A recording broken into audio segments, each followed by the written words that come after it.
Если бы нужно было выбрать идеальный продукт для борьбы со старением, это были бы яйца, в особенности желтки.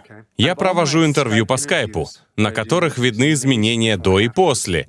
И продукт, который потребляют большинство этих людей, это яйца, органические пастбищные яйца. В яйцах содержится соединение под названием фосфатидилхолин, которое очень важно для замедления разрушения клеточных мембран, а также для улучшения состояния при гепатите А, гепатите С, гепатите Б.